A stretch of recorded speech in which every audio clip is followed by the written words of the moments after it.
अस्सलाम वालेकुम, this is me Aqeel Yusuf from Mega Property and Builders. I hope आप खरे से होंगे।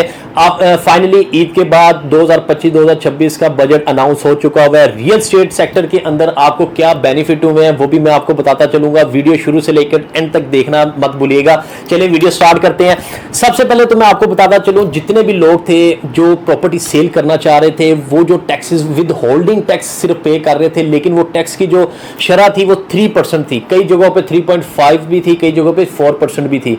अब मैं आपको ओवरऑल बताता चलूं, जो इसमें डिफरेंट कैटेगरी के ऊपर डिपेंड था। अब जो आपका 4% जो पे कर रहे थे अब वो 2.5 पे चली गई है। जो 3.5% टैक्सेस पे कर रहे थे वो आपका 2% पे आ गया।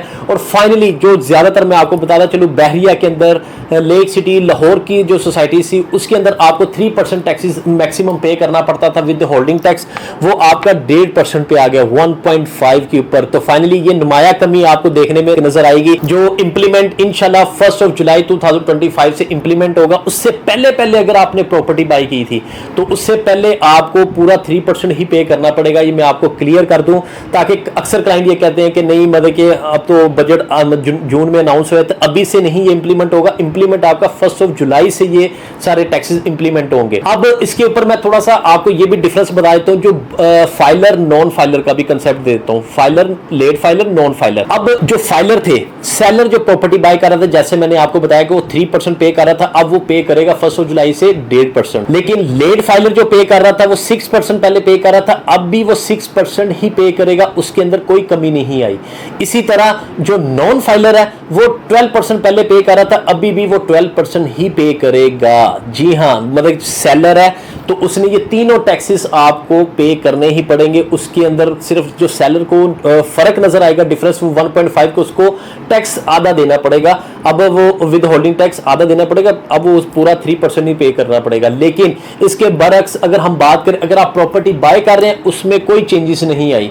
क्या चेंजेस उसमें क्यों नहीं आई, उसकी रीजन मैं बताता हूं। अगर विद होल्डिंग टैक्स अगर बायर कोई प्रॉपर्टी बाय कर रहा है तो उसको 3% पे करना पड़ा था पहले भी, और अब भी उसको 3% ही पे करना पड़ना है फाइलर को। लेट फाइलर का वही 6% है, और जो नॉन फाइलर है उसको 12% ही पे करना पड़ेगा। उसमें कोई नुमाया कमी नहीं आई। सिर्फ एक कमी जो उनमें आई है वो ये है कि जो एफईडी टैक्स जो आपने लास्ट ईयर देखे थे कि आपको पे करना पड़ रहे थे, कई जगहों पे आपको 7%, कई जगहों पे 3% आपको पे करना पड़ रहे थे, तो वो टोटली खत्म हो चुके हैं। जो आपका एफईडी टैक्स है टोटली खत्म हो चुका हुआ है। जैसे विद होल्डिंग टैक्स 3% था, सेम टैक्स उन्होंने 3% मतलब कि एफईडी टैक्स डाला हुआ था, वो टोटली खत्म हो चुका है। ये बस नुमाया कमी हुई है बायर के लिहाज से।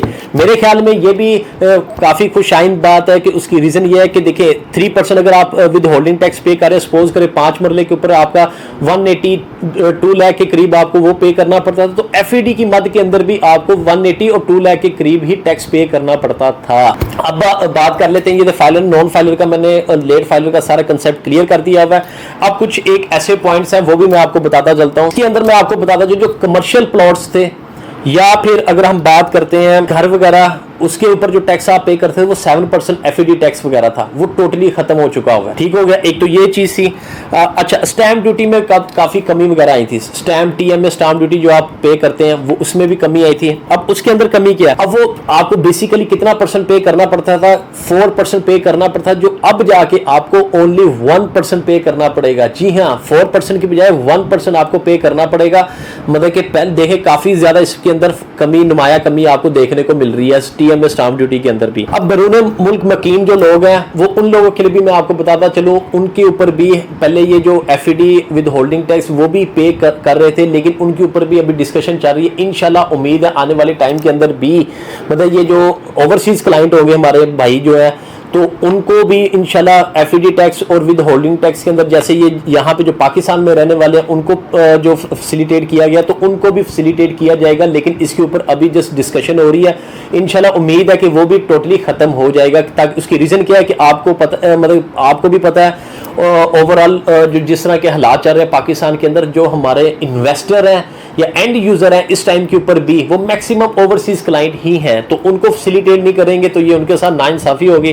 तो मेरे ख्याल में इसके ऊपर डिस्कशन चल रही है, अल्लाह ताला खैर करे। इंशाल्लाह वो उनको भी मतलब कि एफईडी की छूट और इसके अलावा जो आपका विद होल्डिंग टैक्स है उनको भी इंशाल्लाह आने वाले टाइम के अंदर 1.5 का वही चार्ज, वो जो टैक्सेस होंगे वही पे करने पड़ेंगे, मजीद एक्स्ट्रा कोई टैक्सेस वगैरह उनको नहीं पे करने पड़ेंगे। क्योंकि उसकी रीज़न ये कि ये बैरून मुल्क वाले जितने भी हमारे दोस्त यार जो फैमिलीज गई हुई है, उन लोगों के लिए ये इस टाइम पे सबसे ज़्यादा मसला टैक्सेस का ही था, जिसकी वजह से वो पाकिस्तान के अंदर इन्वेस्टमेंट नहीं कर पा रहे थे कि हालात समझ ही नहीं आ रहे कि रियल स्टेट में इन्वेस्टमेंट करें या ना करें। तो this is the right time, मतलब कि आप इस टाइम के ऊपर अब इन्वेस्टमेंट कर सकते हैं। 1 जुलाई से ये सारी चीज़ें इंप्लीमेंट हो जाएंगी। तो मजीद किसी किस्म की मालूमात आपने जाननी है, फिर भी आपने स्क्रीन पे दिए नंबर पर मुझसे कॉन्टैक्ट कर लेना है। और इसके अलावा भी किसी किस्म की इन्फॉर्मेशन जानना चाह रहे हैं, 5 मरला 8 मरला 10 मरला कनाल के प्लॉट्स की बैरिया टाउन बैरिया ऑर्चर्ड के अंदर, या किसी और सोसाइटी जैसे अल कबीर लेक सिटी, ये इनको भी हम देख रहे हैं, तो उसके अंदर भी इंशाल्लाह मैं आपको प्रॉपर्ली इन्फॉर्मेशन प्रोवाइड करूंगा। उस हिसाब से आप डिसाइड कीजिएगा कि आपने कहाँ पे किस सोसाइटी के अंदर इन्वेस्टमेंट करनी है। बजट में आपको साथ साथ बताता रहूँगा, रेट बताता रहूँगा कि यहाँ पे इस प्लॉट के रेट ये हैं, तो डिसीजन आपका अपना होगा। तो इंशाल्लाह नेक्स्ट वीडियो में नेक्स्ट अपडेट के साथ मैं फिर हाजिर होऊंगा। अपना ख्याल रखना। अल्लाह हाफिज़।